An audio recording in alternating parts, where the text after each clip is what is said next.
তো এখন আমরা পড়ব তড়িৎ ক্ষেত্র। তো তড়িৎ ক্ষেত্র পড়ার আগে আমাদের জানতে হবে যে আধান জিনিসটা কী। আমরা 11-এ পড়েছি যে নিউটনের মহাকর্ষ সূত্রে দুটি বস্তুর মধ্যে আকর্ষণ বিকর্ষণ বলটা তাদের ভরের গুণফলের সমানুপাতিক। এখানে ভর জিনিসটা কি আমরা পড়েছি? ভরটার কিছুই নয়, যে প্রপার্টির জন্য দুটো বস্তুর মধ্যে গ্র্যাভিটেশনাল ফোর্স কাজ করছে।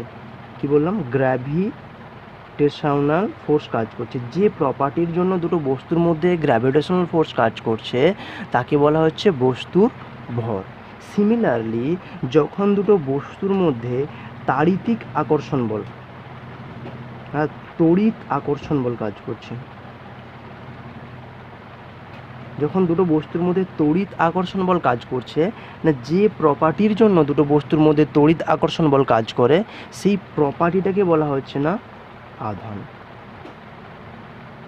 তাহলে তড়িৎ আকর্ষণ বল কাজ করার জন্য যে রিকোয়ার প্রপার্টিটা আমার দরকার সেটাকে বলা হচ্ছে ওই বস্তুর আধান।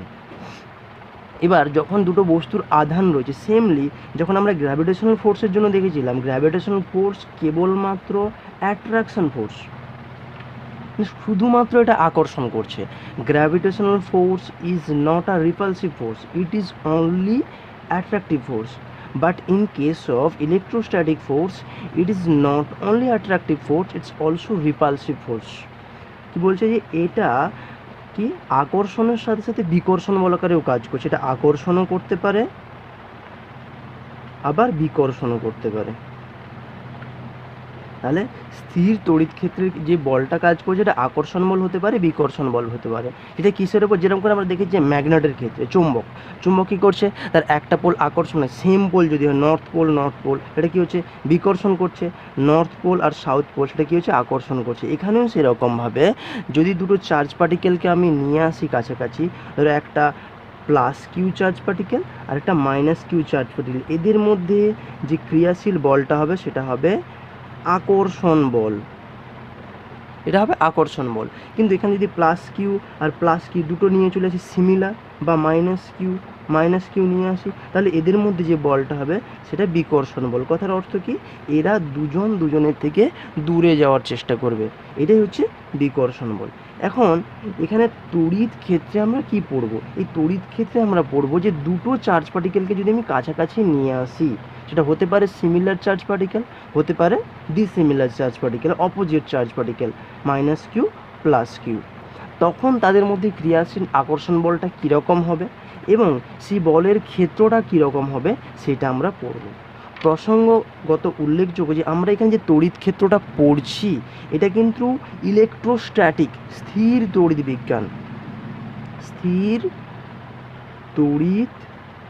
বিজ্ঞান। জিনিসটা কি না, স্থির তড়িৎ বিজ্ঞান কেন বললো? স্থির তড়িৎ অর্থাৎ স্থির, মানে এখানে আধানটা কিন্তু গতিশীল নয়, আধানের কোনো মোশন নেই এখানে।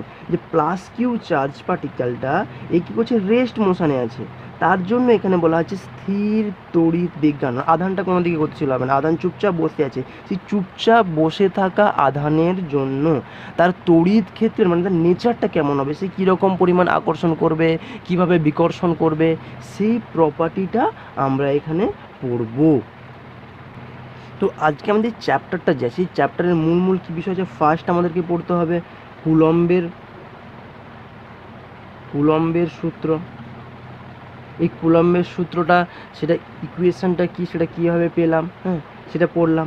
এটা পড়ার পরে আমরা ডাইরেক্ট চলে যাব কোথায়? তড়িৎ ক্ষেত্রে চলে যাব। যে তড়িৎ ক্ষেত্র জিনিসটা কি, তড়িৎ ক্ষেত্র কাকে বলা হচ্ছে এবং তড়িৎ ক্ষেত্রটা আমি কি করে ক্যালকুলেশন করতে পারবো। এবং সেই তড়িৎ ক্ষেত্রের পর আমরা নেক্সট সেশনে চলে যাব কি না, এখানে দ্বিমেরু। যে তড়িৎ দ্বিমেরু জিনিসটা কি, তড়িৎ দ্বিমেরু কাকে বলা হচ্ছে, এবং এই তড়িৎ দ্বিমেরুর জন্য আমাকে কী বের করতে হবে? অ্যাটলিস্ট দুটো সেকশানের জন্য আমাকে কী করতে হবে না, তড়িৎ ক্ষেত্রের মান একটা কোথায় এর অক্ষের ওপর, আর একটা হচ্ছে অক্ষের লম্ব সমদ্বিখণ্ডকের ওপর, আরেকটা আছে অক্ষের যে কোনো পয়েন্টের জন্য, সেটা আমাদের এইচএসে খুব একটা পার্সপেক্টিভ নয়, যদি দরকার হয় সেটা আমরা নেক্সট টাইম করব। এরপর পারবো এই দ্বিমেরুর জন্য ক্রিয়াশীল টর্ক কত হচ্ছে, টর্কের মান কত হচ্ছে, তারপর নেক্সট আছে গাউসের উপপাদ্য, গাউসের উপপাদ্য, এগুলো আমরা পড়ব এবং গাউসের উপপাদ্যের প্রয়োগ কটা কাতে গেছে সেগুলো আমরা দেখব। তো ফার্স্ট সেকশন আমি চলে যাচ্ছি, প্রথমে আমাদের কুলম্বের সূত্র, কুলম্বের সূত্র। তো কুলম্বের সূত্রটা কি বলতে চাইছে, হোয়াট ইজ কুলম্বস থিওরেম আর কুলম্বস ল, ল বলা যেতে পারে, আমাদের ল বলা যেতে পারে, এটা কুলম্বস ল। তো কুলম্বস বলেছে যে দুটো চার্জ পার্টিকেল, কি Q1 আর একটা Q2, দুটো চার্জ পার্টিকেল যদি কোনো একটা মিডিয়াতে r ডিস্টেন্সে অবস্থান করে, কি বললাম, দুটো চার্জ পার্টিকেল Q1 এবং Q2 যদি কোনো একটা মিডিয়ামে অবস্থান করে কত দূরত্বে না পরস্পর থেকে r দূরত্বে, তখন ওই Q1 এবং Q2-র মধ্যে ক্রিয়াশীল আকর্ষণ বা বিকর্ষণ বল, কি অ্যাট্রাকশন অর রিপালশন, দুটো হয় আকর্ষণ না হয় বিকর্ষণ, বলটাকে যদি এফ দ্বারা ডিনোট করা হয়, সেই এফটা কার উপর ডিপেন্ড করবে না F varies as Q1 into Q2, এই দুটো আধানের গুণফলের সাথে এটা সমানুপাতিক এবং এদের দূরত্বের বর্গের ব্যস্তানুপাতিক। কি হচ্ছে না, যে দূরত্ব কত আর, তার স্কোয়ারের সাথে ইনভার্সলি প্রপোর্শনাল হচ্ছে। এটাই হচ্ছে কুলম্বের উপপাদ্যের মেন স্টেটমেন্ট। তো এখান থেকে আমি কি যৌগিক ভেদকে প্রয়োগ করে পেতে পারি F varies as Q1 Q2 by R square. এই প্রপোর্শনাল কনস্ট্যান্ট তোলার জন্য আমি লিখতে পারি K prime Q1 Q2 by R square. এই কে প্রাইমটাকে কি বলা হচ্ছে, K prime is a proportional constant, সমানুপাতিক ধ্রুবক, সমানুপাতিক ধ্রুবক। এই কে প্রাইমটা ইউনিটের সাথে সাথে চেঞ্জেস হতে পারে, কি না এই কে প্রাইমের মানটা যদি আমি সিজিএস ইউনিট নিই তাহলে কে প্রাইম ইকুয়ালস টু 1, আর যদি এসআই ইউনিট নিই তাহলে K prime equals to 1/4 pi epsilon. আমরা এই এপসিলনের মানটা জানবো এরপর, এপসিলন জিনিসটা কি। তাহলে এই কে প্রাইম জিনিসটা এর মানটা কত হচ্ছে, একটা হচ্ছে 1 আর একটা হচ্ছে 4 পাই এপসিলন। তো আমরা কি জানলাম যে কে প্রাইমটা কখন হচ্ছে না 1 হচ্ছে সিজিএস ইউনিটের জন্য, এসআই ইউনিটের জন্য কে প্রাইমটা 1/4 পাই এপসাইলন। নর্মালি সিজিএস ইউনিটটা আমাদের খুব বেশি প্রয়োজনীয়তা হয়, আমরা এটা বেশিরভাগ ক্ষেত্রে ব্যবহার করি যেহেতু এটা আন্তর্জাতিক ইউনিট, তাই আমরা লিখবো F equals to 1/4 pi epsilon into Q1 Q2 by R square. এবার এই এপসাইলনটাকে কী বলা হচ্ছে, এপসাইলনটাকে বলা হচ্ছে তড়িৎ ভেদ্যতা। এই এপসাইলনটাকে কি বলা হচ্ছে না তড়িৎ ভেদ্যতা, তড়িৎ ভেদ্যতা বা এটাকে বলা হচ্ছে পারমিটিভিটি, পারমিটিভিটি অফ মিডিয়া, মানে যে মাধ্যমটা আমি ব্যবহার করছি তার তড়িৎ ভেদ্যতা। এবার এখানে যে এপসিলনটা, এই এপসিলনটা যদি বায়ু মাধ্যমের জন্য হয়, বায়ু মাধ্যমের জন্য যদি হয় এই এপসাইলনটা কী হয়ে যাচ্ছে না এপসাইলন 0-তে কনভার্ট হয়ে যাচ্ছে। কি বললাম, এপসাইলনটা এপসাইলন 0-তে কনভার্ট হয়ে যাচ্ছে। আমার কথার অর্থ কি, আমরা এপসাইলন জায়গায় এপসাইলন 0 লিখবো বায়ু মাধ্যমের জন্য, ঠিক আছে। যে এপসাইলনটা কি না তড়িৎ ভেদ্যতা, ওর কার তড়িৎ ভেদ্যতা, যে মাধ্যমে আমি রেখেছি সেই মাধ্যমের তড়িৎ ভেদ্যতা। তো এরপরে আমাদের আসবে যেটা মেনলি দ্য এফের ইউনিট তো আমরা জানি, ফোর্সের ইউনিট নিউটন হয়, নিউটন বা ডাইন হচ্ছে এফের ইউনিটটা। বা নেক্সট টাইম আমরা কিসে পাচ্ছি যে ধরো এপসাইলনের কারণ আমার ধরো ডাইমেনশন বা ইউনিট দরকার, এপসাইলনের মানটা কত হচ্ছে, এপসাইলন 0-র মানটা 8.854 ইন্টু 10⁻⁻12 এসআই ইউনিট। তো আমি ধরো এপসাইলনের ইউনিট মুখস্থ করতে পারলাম না, আমি ভুলে গেছি কোনোভাবে এপসাইলনের ইউনিট, তো আমাকে ইউনিট কী করে বের করবো, আমি ইকুয়েশনটা কাজে লাগাবো। এদিকে ফোর্সের ইউনিট নিউটন, 1/4 পাই তো কনস্ট্যান্ট, তাহলে এপসাইলনের ইউনিট আমি রাখলাম ইন্টু কিউর ইউনিট মানে coulomb, coulomb into coulomb, coulomb square, নিচে আর মানে মিটার স্কোয়ার। তাহলে এপসাইলনের ইউনিট কত হচ্ছে equals to coulomb square per metre square into newton বা নিউটন ইন্টু মিটার স্কোয়ার। এটা কি এপসাইলনের ইউনিট। এখান থেকে আমরা ডাইমেনশনে বের করতে পারি। কুলম সি সমান কি আইটি কিউ ইকুয়ালস আইটি যে বা I equals to Q by T. এখান থেকে আমি পেয়েছি এটা। এখান থেকে আমি এর ইউনিট ডাইমেনশন বসাতে পারি। ফোর্সের ডাইমেনশন আমি জানি, এর ডাইমেনশন আমি জানি, বসিয়ে এপসাইলনের ডাইমেনশন আমি বের করতে পারি। এটা নিজেদের টাস্ক। তো এবার হচ্ছে যে আমি তো এফ এর মানটা বের করলাম, F equals to 1/4 epsilon Q1 Q2/r²।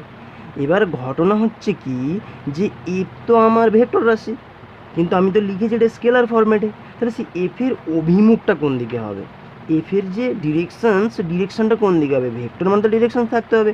It's only value, where is the directions, then I must have to put in the vector form for the equations.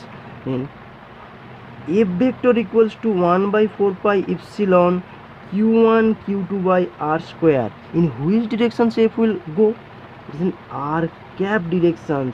In which direction? r cap না r distance, দুটো charge particle যেখানে বসেছিল, একটা Q1 একটা Q2, হ্যাঁ, এদের যেই আর, এই আর এর যে অভিমুখটা হবে, হয় এদিকে হতে পারে না এদিকে হতে পারে। সেই আর এর কোন চার্জ পার্টিকেলের সাপেক্ষে নিচ্ছে, যদি আমি Q1 এর সাপেক্ষে নিই তাহলে Q1 ওকে যদি ওদিকে রিপালসিভ করে তাহলে অভিমুখটা ওদিকে হবে, যদি অ্যাট্রাক্ট করে তাহলে অভিমুখটা এদিকে হবে।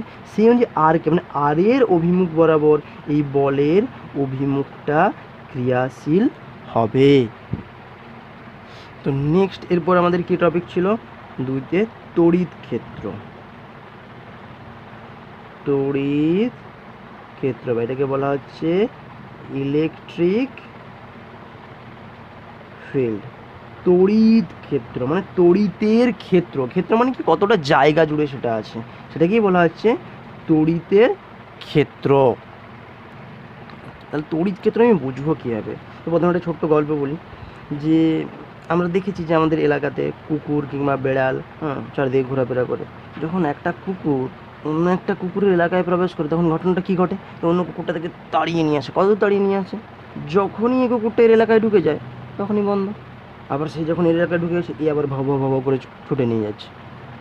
সিমিলারলি এখানে কী করছিল, ওই যে আমি বললাম যে এই যেখানে কুকুরটা বসেছিল এর এতটা এরিয়া, এই কুকুরটা ছিল এর এতটা এরিয়া। এবার এই কুকুরটা যখন ঘুরতে ঘুরতে ঘুরতে ঘুরছে, এখান থেকে অন্য কারোর এরিয়া আছে, এর এরিয়ায় প্রবেশ করে গেছে, তখন এ কী করবে, একে ছুটিয়ে যাবে, আমার এলাকায় কেন ঢুকেছিস। সিমিলারলি এই চার্জ পার্টিকেলগুলো ঠিক একই রকম আছে। ধরো এখানে একটা চার্জ পার্টিকেল কিউ বসেছিল, এখানে দূর থেকে একটা চার্জ পার্টিকেল চলে আসছে, যখন এইদিকে আসার চেষ্টা করছে এই চার্জ পার্টিকেল কী করছে না, ওকে সরানোর চেষ্টা করছে, বলছে না আমার এলাকায় ঢোকা যাবে না, এটা আমার এলাকা। এই যে যত দূর অঞ্চল পর্যন্ত এর প্রভাব বা প্রতিপত্তি ছড়িয়ে রয়েছে তাকে বলা হয় তার ক্ষেত্র। কার জন্য, যখন আধানের জন্য ছড়িয়ে আছে তখন তাকে বলা হচ্ছে তড়িৎ ক্ষেত্র। তড়িৎ ক্ষেত্র আধানের জন্য ছড়িয়ে থাকলে ক্ষেত্রটা সেটাকে বলছে তড়িৎ ক্ষেত্র। চৌম্বকের জন্য হলে সেটাকে বলা হবে চৌম্বক ক্ষেত্র, হ্যাঁ, বা আদার্স কোনো গ্র্যাভিটির জন্য ছড়িয়ে থাকলে যে মহাকর্ষের জন্য সেটা গ্র্যাভিটেশনাল ফিল্ড হচ্ছে, সেই জিনিসটাকে বলা হচ্ছে আমরা।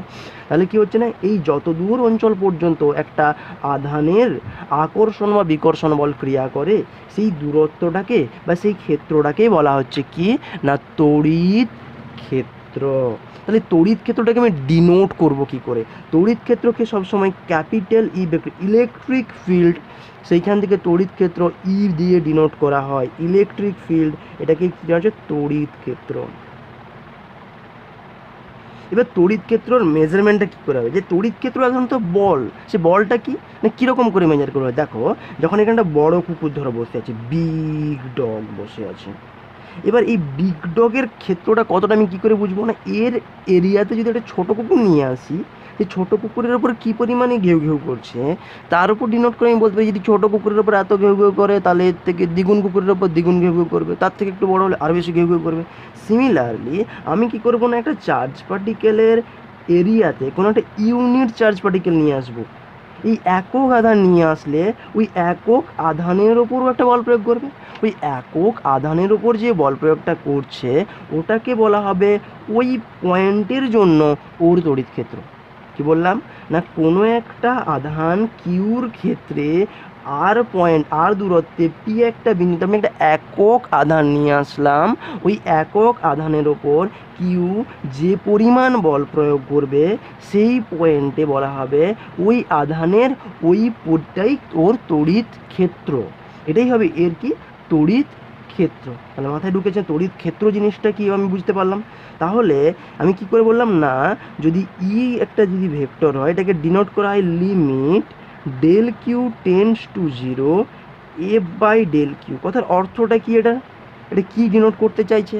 ডিনোট এটা করতে চাইছে যে যদি এই ডেল কিউ মানে এটা বলে টেস্ট চার্জ বলা হচ্ছে, টেস্ট চার্জ, যে এই আধানটাকে আমি নিয়ে এসে এক্সপেরিমেন্টটা করছি, এই টেস্ট চার্জের ভ্যালুটা যদি খুব কম হয় মানে টেন্স টু 0 মানে 0-র খুব কাছাকাছি, তখন ওর ওপর অন্য যে আধানটা আছে সে যে পরিমাণ বল প্রয়োগ করবে সেই বলটাকেই বলা হবে ওই পয়েন্টে ওই আধানের জন্য তড়িৎ ক্ষেত্রের মান। তাহলে ই ইকুয়ালস টু কি না 1/4πε Q/r²। কারণ কি আমি মনে করছি যে Q2 equals to del Q টোটালটা টেন্স টু 0 মানে 0-র কাছাকাছি কিন্তু 0 নয়। আমি এটা ভাগ করে দিয়েছি, এটা ভাগ হয়ে গেছে তার জন্য কেটে গেছে। কারণ এফের মধ্যে কে ছিল? এফের মধ্যে ছিল 1/4πε Q1 Q2/r²। তাহলে একটা Q2 দিয়ে যদি আমি ভাগ করে দিই তাহলে বাকি পড়ে তাহলে কিউ। তাহলে আমি Q1টাকে কি ধরে নিয়েছি? কিউ ধরে নিয়েছি। Q1টাকে আমি কিউ ধরে নিয়েছি, তার জন্য এই জিনিসটা আমি পেলাম। তাহলে আমি কি জানলাম যে তড়িৎ ক্ষেত্রের তাহলে ইকুয়েশন হলো 1/4πε Q/r²। এখানে যদি আমি ভেক্টর সিম্বল দিই সিমিলারলি এখানে একটা আর ক্যাপ চলে আসবে, যেহেতু তড়িৎ ক্ষেত্র একটা ভেক্টর রাশি সেই জন্য আমি কি করলাম E vector equals to 1/4πε Q/r² r cap. এখানে তাহলে আমি সিমিলারলিভাবে কি পেলাম? তাহলে আমি অ্যাকচুয়ালি এখান থেকে পেয়েছি E vector equals to F vector by Q. এটা অ্যাকচুয়ালি ই আর এফের মধ্যে সম্পর্ক। যদি ভেক্টর সিম্বলটা আমি নাও লিখি তাহলে আমি এখানে লিখতে পারি E equals to F by Q or F equals to Q E vector. এখান থেকে আমি কি পারি ই এর ইউনিট বের করতে পারি। তাহলে ই এর ইউনিট কত হবে? এফ এর ইউনিট নিউটন, এর কুলম, তাহলে ই এর ইউনিট হচ্ছে নিউটন পার কুলম। তাহলে তড়িৎ ক্ষেত্রের একক কত? নিউটন পার কুলম। এখানে আমাকে আরেকটা জিনিস জানতে হবে যে তড়িৎ ক্ষেত্র তো আমি পড়লাম ইলেকট্রিক ফিল্ড, এই ইলেকট্রিক ফিল্ডের ডিরেকশনটা কোন দিকে? আমি তো বলে দিয়েছি আর ক্যাপ। তো আর ক্যাপ অ্যাকচুয়ালি বললাম এখানে আর ক্যাপটা যে হবে সেটা কোন দিকে হবে আমাকে এটা দেখতে হবে। মনে করো এখানে চার্জ পার্টিকেল কিউ বসে আছে, এই চার্জ পার্টিকেল কিউ যদি এখানে বসে থাকে তাহলে মনে করো এই দিক বরাবর ডিরেকশানটা কোন দিকে হবে বা এইখানে ডিরেকশান কোন দিকে হবে, সেই ডিরেকশানটা জানার জন্য বা ডিরেকশানটা মেজার করার জন্য আমাদের একটা কল্পনা করতে হয়, যেটা হচ্ছে লাইনস অফ ফোর্স বা তড়িৎ বলরেখা বলা হচ্ছে এটাকে, তড়িৎ বলরেখা। এই তড়িৎ বলরেখা কল্পনা করা হয় কিসের জন্য? এই তড়িৎ ক্ষেত্রের অভিমুখটা কোন দিকে সেটা ডিনোট করার জন্য। তড়িৎ ক্ষেত্রের অভিমুখ কোন দিকে জানার জন্য আমাকে কি জানতে হবে না তড়িৎ বলরেখাটা সম্বন্ধে আমাকে জানতে হবে। সেই তড়িৎ বলরেখা জিনিসটা কি তাহলে দেখা যাক, আমরা একটু জানি। বলছি তড়িৎ বলরেখা কিছুই না, একটা কাল্পনিক রেখা মাত্র, মানে এটা একটা কি ইমাজিনেশনস, এর কোনো ফিজিক্যাল এক্সিস্টেন্স নেই। যে একটা চার্জ পার্টিকেল বসে আছে এখানে প্লাস কিউ, এখান থেকে এরকম করে মাইক্রোস্কোপে আমি দেখবো তড়িৎ বলরেখা বেরিয়ে যাচ্ছে, এমনটা না। তাহলে এই ইমাজিনেশন লাইনটা আমি ড্র করবো কী করে? বলেছে যে একটা প্লাস কিউ আধান যদি বসে থাকে এবং এর চারপাশে যদি কোথাও একটা ইউনিট চার্জ পার্টিকেল আমি ছেড়ে দিই, সেই ইউনিট চার্জ পার্টিকেলটা কী করবে? ওই তড়িৎ ক্ষেত্রে বরাবর একটা নির্দিষ্ট রেখা বরাবর গমন করতে থাকবে, মানে চলতে থাকবে নির্দিষ্ট রেখা বরাবর। সেই নির্দিষ্ট রেখা বরাবর যে চলছে ওই রেখাটাকেই বলা হবে কি না তড়িৎ ক্ষেত্রের তড়িৎ বলরেখা লাইন্স অফ ফোর্স। তাহলে কি বললাম, লাইন্স অফ ফোর্স একটা ইমাজিনেশন, মানে ইমাজিনারি লাইন। এটা কোন লাইনটা না, যদি কোনো একটা ফিল্ডে একটা ইউনিট চার্জ পার্টিকেলকে আমি ছেড়ে দিই, সেই ইউনিট চার্জ পার্টিকেলটা কি করবে, একটা কাল্পনিক রেখা বরাবর চলতে থাকবে। সেই কাল্পনিক রেখাটাকে বলা হবে তড়িৎ বলরেখা। সেই তড়িৎ বলরেখা তাহলে বৈশিষ্ট্য কটা গেছে, যে তড়িৎ বলরেখা সবসময় কি প্লাস কিউ আধান থেকে বাইরে বেরোয়। প্লাস কিউ আধান থেকে মানে এই অ্যারো সিম্বলটা বাইরের দিকে হবে, এই অ্যারো সিম্বলটা কোন দিকে হবে, বাইরের দিকে। এটা মাইনাস কিউ আধান হলে কি হচ্ছে, ভেতরে প্রবেশ করবে, মাইনাস কিউ আধান দিক থেকে ভেতরে প্রবেশ করবে এরকম করে। হ্যাঁ, তাহলে কি, তাহলে একটা হলো বাইরে বেরোচ্ছে, একটা ভেতরে প্রবেশ করছে। সেকেন্ড থার্ডে আমি কি লিখবো, নেক্সট কিনা এটা সবসময় সারফেসটাকে, যে কোনো আধানের যে তলটাকে সবসময় কত ডিগ্রি, 90 ডিগ্রি অ্যাঙ্গেলে ক্রস করবে, 90 ডিগ্রি অ্যাঙ্গেলে ক্রস করবে। কখন না, এই চার্জ পার্টিকেলের যে সারফেসটা একে 90 ডিগ্রি কোণে এ টাচ করবে। এর প্রুফটা আমরা পরবর্তী নেক্সট চ্যাপ্টারে পড়বো। তড়িৎ বিভব বলে যে চ্যাপ্টারটা আমাদের আছে, সেখানে এর প্রমাণটা আছে যে কেন 90 ডিগ্রিতে ক্রস করবে, কেন 60 ডিগ্রিতে ক্রস করবে না। নেক্সট কি আছে, নেক্সট পয়েন্টটা খুব ইম্পর্টেন্ট পয়েন্ট, যে বলছে তড়িৎ বলরেখাগুলো কখনো একে অপরকে ক্রস করতে পারে না।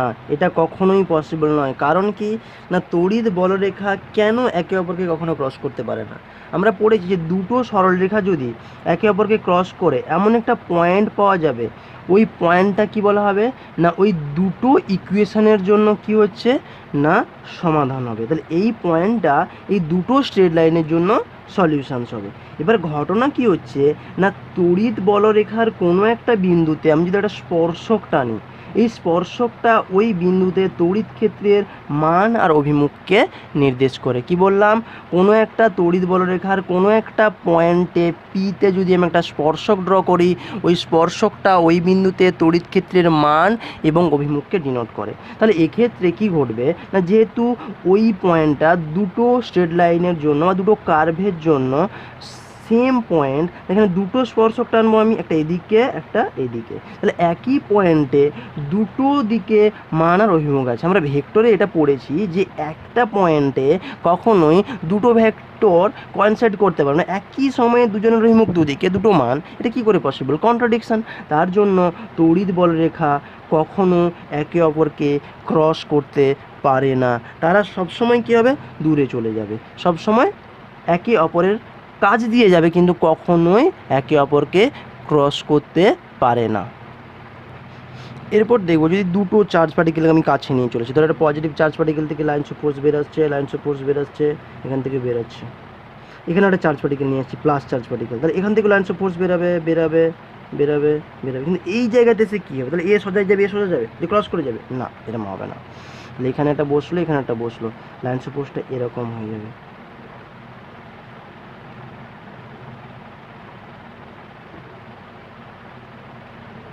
কখনো একে অপরকে ক্রস করবে না। এরকম করে এই জায়গাটা কি, ক্রস চিহ্ন, এখানে কোনো লাইন্স অফ ফোর্স থাকবে না। সিমিলারলি এটা যদি দুটো মাইনাস চার্জ পার্টিকেল হয় সেম হবে, কিন্তু অপোজিট যদি হয় তাহলে লাইন্স অফ ফোর্সটা এখানে এসে প্রবেশ করে যাবে।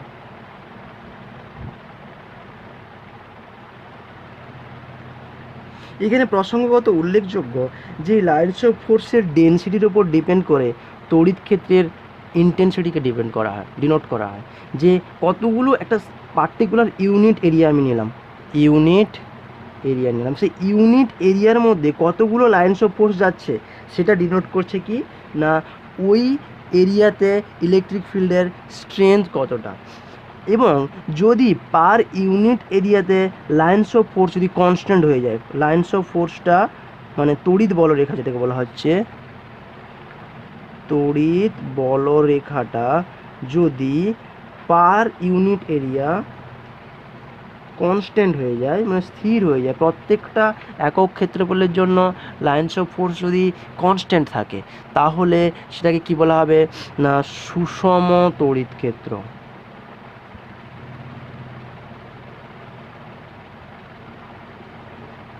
কি বলা হবে না, সুষম তড়িৎ ক্ষেত্র। তাহলে আমরা এগুলো জানলাম যে লাইন্স অফ ফোর্স কী জিনিসটা, ব্যাপারটা তড়িৎ ক্ষেত্র।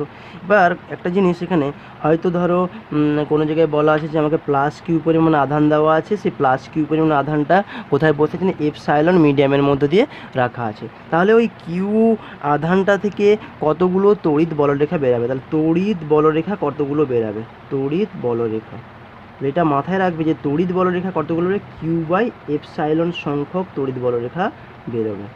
কতগুলো তড়িৎ বলরেখা বেরোবে, কিউ বাই এপসাইলন সংখ্যক তড়িৎ বলরেখা বেরাবে। এই এপসাইলনটা কী বলা আছে মাথায় আগে বলেছি যে ওই মাধ্যমের তড়িৎ ভেদ্যতা, ওই মাধ্যমের তড়িৎ ভেদ্যতা। এবারে দেখো কোনো ক্ষেত্রে হয়তো আমাকে কোনো মাধ্যমের তড়িৎ ভেদ্যতার মান দেওয়া নেই, আমাকে বলে দেওয়া আছে যে পরাবৈদ্যুতিক ধ্রুবক,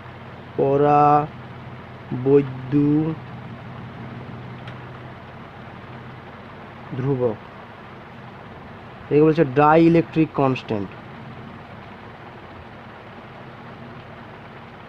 ডাইলেকট্রিক কনস্ট্যান্ট কাপ্পার মান দেওয়া আছে 80। তাহলে সেক্ষেত্রে আমি কী পুট করবো, ডাইলেকট্রিক কনস্ট্যান্ট জিনিসটা কাকে বলা হচ্ছে, যে ডাইলেকট্রিক কনস্ট্যান্ট আর কেউ নয়, কোনো মাধ্যমের তড়িৎ ভেদ্যতার সাথে শূন্য মাধ্যমের তড়িৎ ভেদ্যতার যে অনুপাতটা তাকে বলা হচ্ছে ডাইলেকট্রিক, শূন্যটা ছোটো করে লিখবে একটু, তাকে বলা হচ্ছে ডাইলেকট্রিক কনস্ট্যান্ট। তাহলে কি actually epsilon equals to kappa epsilon যেটা এপসাইলনটা আমি এটাকে বলছে কাপ্পা,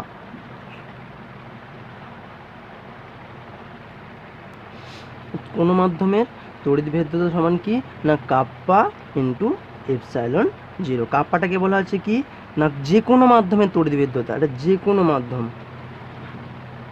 যে কোনো মাধ্যম, এটা কি শূন্য মাধ্যম, আর এটা কি পরাবৈদ্যুতিক ধ্রুবক।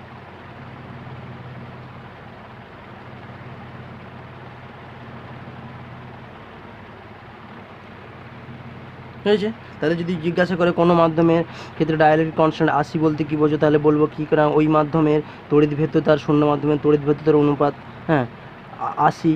এক্ষেত্রে কী হচ্ছে না এটা একটা শুধুমাত্র সংখ্যা মাত্র, এর কোনো ইউনিট নেই, হ্যাঁ এইভাবে আমরা বলতে পারি যে পরাবৈদ্যুতিক ধ্রুবক জিনিসটা কী, হ্যাঁ এবং কাকে বলা হচ্ছে। তাহলে এখান পর্যন্ত আজ। নেক্সট ডে আমরা কী পড়বো না আমরা ডাইপোল কাকে বলে, ডাইপোলের জন্য কী হবে তড়িৎ ক্ষেত্রের সৃষ্টি হচ্ছে বিভিন্ন পয়েন্টের জন্য, এবং ডাইপোলের জন্য টর্কের রাশিমালা কী, এবং তারপর নেক্সট সেশনে আমরা চলে যাব গাউসের উপপাদ্যে। ধন্যবাদ।